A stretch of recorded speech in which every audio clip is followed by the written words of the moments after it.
ਇਸੇ ਵਾਸਤੇ ਉਹ ਕਹਿੰਦੇ ਨੇ ਤੁਸੀਂ ਏਜੰਸੀਆਂ ਦੇ ਬੰਦੇ ਹੋ। ਇਹ ਏਜੰਸੀਆਂ ਮੇਰੀਆਂ ਨੇ, ਮੈਂ ਏਜੰਸੀਆਂ ਦਾ ਬੰਦਾ ਨਹੀਂ। ਜਿਸ ਤਰ੍ਹਾਂ ਉਹ ਮੁਲਾਜ਼ਮ ਨੇ ਤੇ ਮੈਂ ਵੀ ਜ਼ਾਹਿਰ ਹੈ ਇੱਕ ਐਟੋਮਿਕ ਐਨਰਜੀ ਦੇ ਦਾਇਰੇ 'ਚ ਮੁਲਾਜ਼ਮ ਰਿਹਾ। ਡਾਕਟਰ ਸਮਰ ਮੁਬਾਰਕ ਮਾਨ ਸਾਹਿਬ ਨਾਲ ਮੈਂ ਇਤਨਾ ਅਰਸਾ ਗੁਜ਼ਾਰਿਆ, ਠੀਕ ਹੈ ਜੀ। ਤੇ ਇੱਕ ਮੈਂ ਡਾਇਨਾਮਿਕ ਮੇਰੀ ਇੱਕ ਪਰਸਨੈਲਿਟੀ ਸੀ, ਮਕੈਨੀਕਲ ਇੰਜੀਨੀਅਰਿੰਗ ਕੀਤੀ ਹੈ ਤੇ ਇਹ ਸਾਰਾ ਕੁਝ ਤਾਂ ਹੈ। ਤੇ ਬਾਕੀ ਦੋਸਤੀਆਂ ਜ਼ਾਹਿਰ ਮੇਰੀਆਂ ਉਹਨਾਂ ਨਾਲ ਹੀ ਹੋਣੀਆਂ ਨਾ, ਇੰਜੀਨੀਅਰਸ ਨਾਲ ਜਿਹੜੇ ਜਿਨ੍ਹਾਂ ਨਾਲ ਮੈਂ ਜੌਬ ਕਰਦਾ ਰਿਹਾ। ਜ਼ਾਹਿਰ ਹੁਣ ਵੱਡੀ ਵੱਡੀ ਪੋਸਟਾਂ 'ਤੇ ਲੋਕ ਪਹੁੰਚੇ ਨੇ ਇਸ ਟਾਈਮ ਮੇਰੇ ਨਾਲ ਦੇ ਲੋਕ। ਜ਼ਾਹਿਰ ਮੈਂ ਤਾਂ ਰਿਟਾਇਰਮੈਂਟ ਲੈ ਕੇ ਸਾਈਡ 'ਤੇ ਹੋ ਗਿਆ ਤੇ ਜ਼ਾਹਿਰ ਮੇਰੀ ਦੋਸਤੀਆਂ ਆ ਰਹੀਆਂ ਤੇ ਉਹਨਾਂ ਲੋਕਾਂ ਨਾਲ ਨਹੀਂ ਨੇ। ਤੇ ਇਸ ਤਰ੍ਹਾਂ ਬਾਕੀ ਮੇਰੇ ਸ਼ਾਗਿਰਦ ਤੁਹਾਨੂੰ ਜੁਡੀਸ਼ਰੀ 'ਚ ਵੀ ਮਿਲਣਗੇ, ਜੱਜਾਂ ਵਿੱਚ ਵੀ, ਪੁਲਿਸ ਵਾਲਿਆਂ 'ਚ ਵੀ, ਫੌਜ ਵਿੱਚ ਵੀ। ਉਹਦਾ ਇਹ ਮਤਲਬ ਨਹੀਂ ਕਿ ਉਹਨਾਂ ਦਾ ਕੋਈ ਮੇਰਾ ਉਸ ਤਰ੍ਹਾਂ ਦਾ ਕੋਈ ਤਾਲੁਕ ਹੈ, ਉਸ ਤਰ੍ਹਾਂ ਦਾ ਕੋਈ ਤਾਲੁਕ ਨਹੀਂ ਰੱਖਿਆ। ਵਰਨਾ ਤੇ ਅਗਰ ਮੈਂ ਕੋਈ ਚੰਦਾ ਉਹਨਾਂ ਕੋਲ ਲੈ ਕੇ ਖਾਂਦਾ ਹਾਂ ਜਾਂ ਮੈਂ ਉਸ ਤਰ੍ਹਾਂ ਦੀ ਕੋਈ ਯਾਰੀ ਲਾਈ ਹੋਏ ਤੇ ਇਹ ਤੇ ਫਿਰ ਮੈਨੂੰ ਯੂਜ਼ ਕਰਨ, ਠੀਕ ਹੈ ਨਾ। ਹੁਣ ਜਿਸ ਤਰ੍ਹਾਂ ਇਮਰਾਨ ਖਾਨ ਸਾਹਿਬ ਇਹਨਾਂ ਦੇ ਗੱਲ ਪਏ ਹੋਏ ਨੇ, ਇਹਨਾਂ ਤੇ ਮੇਰੇ ਕੋਲ ਹੁਣ ਤੱਕ ਬਿਆਨ ਦਵਾ ਦੇਣਾ ਸੀ ਇਮਰਾਨ ਖਾਨ ਦੇ ਖਿਲਾਫ, ਠੀਕ ਹੈ। ਮੈਂ ਇਮਰਾਨ ਖਾਨ ਸਾਹਿਬ ਦੀ ਜਿਹੜੀ ਸਹੀ ਗੱਲਾਂ ਉਹਨਾਂ ਨੂੰ ਸਪੋਰਟ ਕਰਨਾ, ਜਿਹੜੀ ਗਲਤ ਗੱਲ ਹੈ ਉਹ ਜਦੋਂ ਵਜ਼ੀਰ ਆਜ਼ਮ ਸਨ ਉਦੋਂ ਵੀ ਮੈਂ ਕਹਿੰਦਾ ਸਾਂ ਕਿ ਤੁਸੀਂ ਇਹ ਗਲਤ ਕਰ ਰਹੇ ਹੋ, ਉਹ ਹੁਣ ਵੀ ਮੈਂ ਕਹਿੰਦਾ। ਔਰ ਜਿਹੜੀ ਸਪੋਰਟ ਵਾਲੀ ਗੱਲ ਸੀ ਉਦੋਂ ਵੀ ਮੈਂ ਜਿਹੜੇ ਉਹਨਾਂ ਦੇ ਮੁਖਾਲਫੀਨ ਦੇ ਹੱਕ 'ਚ ਗੱਲ ਕਰਦਾ ਸਾਂ ਨਾ, ਅੱਜ ਉਹ ਉਸ ਜਗ੍ਹਾ 'ਤੇ ਆ ਗਏ ਨੇ ਤੇ ਮੈਂ ਉਹੀ ਗੱਲ ਉਹਨਾਂ ਦੇ ਹੱਕ 'ਚ ਵੀ ਕਰ ਰਿਹਾ। ਵਰਨਾ ਤੇ ਮੈਂ ਯੂਜ਼ ਨਾ ਹੋ ਜਾਂਦਾ ਚੰਦ ਸਾਫੀਆਂ ਜਿਹੜੇ ਕਿ ਇਸ ਤਰ੍ਹਾਂ ਪੈਸੇ ਲੈ ਕੇ ਤੇ ਯੂਜ਼ ਹੋ ਜਾਂਦੇ ਨੇ ਇੱਕ ਦੂਸਰੇ ਦੇ ਖਿਲਾਫ। ਤੇ ਇੰਜ ਤੇ ਨਹੀਂ ਹੈ। ਹਾਲਾਂਕਿ ਮੈਨੂੰ ਅਪਰੋਚ ਕੀਤਾ ਕਈ ਲੋਕਾਂ ਨੇ ਕਿ ਜਨਾਬ ਇੱਕ ਅੱਧ ਬਿਆਨ ਦੇ ਦਿਓ। ਉਹ ਸਾਰਾ ਡਾਇਰੈਕਟ ਤਾਂ ਨਹੀਂ ਕਹਿੰਦੇ, ਉਹਨਾਂ ਨੂੰ ਪਤਾ ਮੇਰੀ ਤਬੀਅਤ, ਮੈਂ ਬੜਾ ਡਾਢਾ ਵਾਂ, ਸਿੱਧੀ ਜੀ ਗੱਲ ਹੈ। ਤੇ ਉਹ ਤਰੀਕੇ ਨਾਲ ਮੈਂ ਕਿਹਾ ਭਾਈ ਗਲਤ ਜਗ੍ਹਾ ਆਇਓ। ਮੈਨੂੰ ਉਸਮਾਨ ਭਾਈ ਨੇ ਰਾਬਤਾ ਕੀਤਾ, ਮੈਂ ਕਿਹਾ ਭਾਈ ਮਿਲਣਾ ਵੀ ਨਹੀਂ, ਮੈਂ ਨਸੋ ਇਧਰੋਂ ਤੁਹਾਡਾ ਲੈ ਕੇ ਖਾ ਰਿਹਾ। ਜਿਨ੍ਹਾਂ ਨੂੰ ਖਵਾਉਂਦੇ ਹੋ ਉਹਨਾਂ ਕੋਲ ਜਾ ਕੇ ਬਿਆਨ ਦਵਾਓ ਭਾਈ, ਸਾਡੇ ਕੋਲੋਂ ਨਹੀਂ। ਇਸ ਟਾਈਮ ਇਸ ਤਰ੍ਹਾਂ ਦੀ ਕੋਈ ਗੱਲ ਕਰਨਾ ਕਿ ਜਿਹਦੇ ਵਿੱਚ ਕਿਧਰੇ ਡੈਮੋਕ੍ਰੈਟਿਕ ਵੈਲਿਊਜ਼ ਹਰਟ ਹੋਵਣ, ਰੂਲ ਆਫ ਲਾਅ ਹਰਟ ਹੋਵੇ, ਕੋਈ ਆਇਨ ਦੀ ਪਾਸਦਾਰੀ ਵਾਇਲੇਟ ਹੋਵੇ, ਇਸ ਚੀਜ਼ ਨੂੰ ਮੈਂ ਬਿਲਕੁਲ ਪਾਕਿਸਤਾਨ ਨਾਲ ਦੁਸ਼ਮਣੀ ਸਮਝਣਾ। ਜਿਸ ਤਰ੍ਹਾਂ ਮੈਂ ਫੌਜ ਨੂੰ, ਏਜੰਸੀਆਂ ਨੂੰ ਔਨ ਕਰਨਾ ਇਸ ਹਵਾਲੇ ਨਾਲ ਕਿ ਮੇਰਾ ਵੀ ਤਾਲੁਕ ਡਿਫੈਂਸ ਦੇ ਦਾਇਰੇ ਨਾਲ ਹੈ, ਲੇਕਿਨ ਉਹਨਾਂ ਨਾਲ ਇਖਤਲਾਫ ਰਾਏ ਤੇ ਆਪਣੀ ਜਗ੍ਹਾ। ਹੁਣ ਤੇ ਫੌਜ ਨੇ ਵੀ ਆਪਣਾ ਕਿਬਲਾ ਦਰੁਸਤ ਕਰ ਲਿਆ। ਉਹਨਾਂ ਤੇ ਕਿਹਾ ਸੀ ਤੇ ਆਂਦਾ ਤੂੰ ਵਿੱਚ ਹਿੱਸਾ ਹੀ ਨਹੀਂ ਲੈਣਾ ਪੋਲੀਟਿਕਸ 'ਤੇ। ਆਸਤਾ ਆਸਤਾ ਇਨਸ਼ਾਅੱਲਾ ਸਾਈਡ 'ਤੇ ਵੀ ਹੋ ਜਾਣਗੇ। ਤੁਸੀਂ ਆਓਗੇ ਪੋਲੀਟਿਕਸ? ਕਦੇ ਵੀ ਨਹੀਂ ਜੀ, ਅੱਲਾ ਮਾਫੀ ਦੇ, ਅੱਲਾ ਬਚਾਏ ਜੀ ਇਸ ਪਾਕਿਸਤਾਨ ਦੀ ਸਿਆਸਤ ਤੋਂ। ਇਹਦਾ ਇਹ ਮਤਲਬ ਨਹੀਂ ਕਿ ਸਿਆਸਤ ਨੂੰ ਮੈਂ ਗਲਤ ਸਮਝਣਾ, ਨਾਊਜ਼ ਬਿल्ला। ਨਬੀ ਅਲ-ਇਸਲਾਮ ਇੱਕ ਕਾਮਯਾਬ ਸਿਆਸਤਦਾਨ ਸਨ। ਨਬੀ ਅਲ-ਇਸਲਾਮ ਇੱਕ ਕਾਮਯਾਬ ਜੰਗੀ ਲੀਡਰ ਵੀ ਸਨ।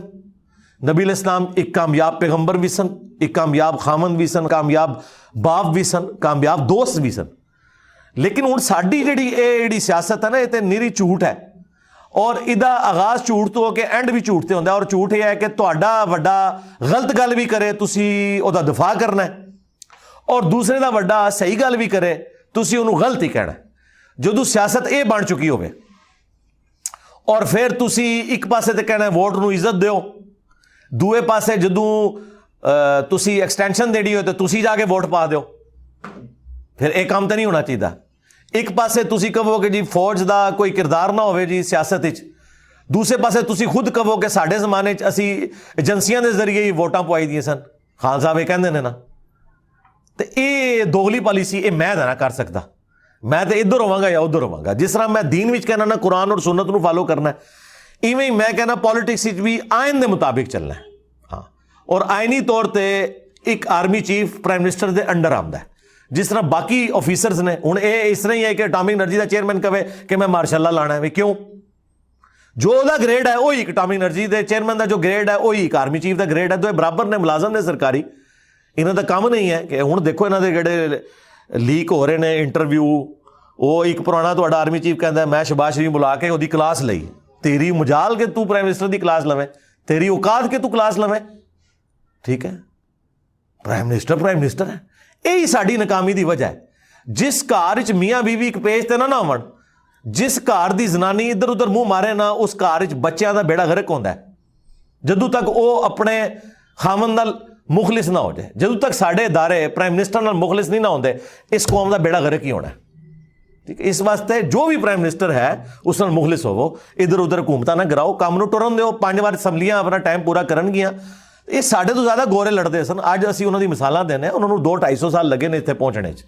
ਸਾਡਾ ਤੇ T0 ਹੀ ਨਹੀਂ ਸਟਾਰਟ ਹੋ ਰਿਹਾ ਨਾ, ਅਸੀਂ ਤਾਂ ਸਟਾਰਟ ਹੀ ਨਹੀਂ ਪੈ ਲੈਂਦੇ, ਠੀਕ ਹੈ ਨਾ। ਹਰ ਚੌਥੇ ਤੁਹਾਡੇ ਹਕੂਮਤ ਬਦਲ ਕੇ ਤੇ ਸਾਈਡ ਤੇ ਨਹੀਂ ਤਾਂ ਲੋਕੀ ਇਹੀ ਕਹਿੰਦੇ ਨੇ ਨਾ ਕਿ ਤੁਸੀਂ ਟ੍ਰੈਂਡ ਸੈਟਰ ਬਣੋ ਨਾ, ਮਿਸਾਲ ਬਣੋ ਇੱਕ ਬਾਕੀਆਂ ਸੇ। ਮੈਂ ਮਿਸਾਲ ਬਣ ਨਹੀਂ ਸਕਦਾ ਨਾ। ਉਹਦੀ ਵਜ੍ਹਾ ਹੈ ਕਿ ਇਹ ਕੰਮ ਹੀ ਸਾਰੇ ਦਾ ਸਾਰਾ ਐਸਾ ਹੈ। ਔਰ ਇਸ ਟਾਈਮ ਇਸਟੈਬਲਿਸ਼ਮੈਂਟ ਦਾ ਔਰ ਜੁਡੀਸ਼ਰੀ ਦਾ ਇਤਨਾ ਹੋਲਡ ਹੈ ਇੱਥੇ, ਫੌਜ ਔਰ ਅਦਲੀਆ ਦਾ, ਕਿ ਇਹਨਾਂ ਤੋਂ ਬਗੈਰ ਤੁਸੀਂ ਚੁਸਕ ਨਹੀਂ ਸਕਦੇ।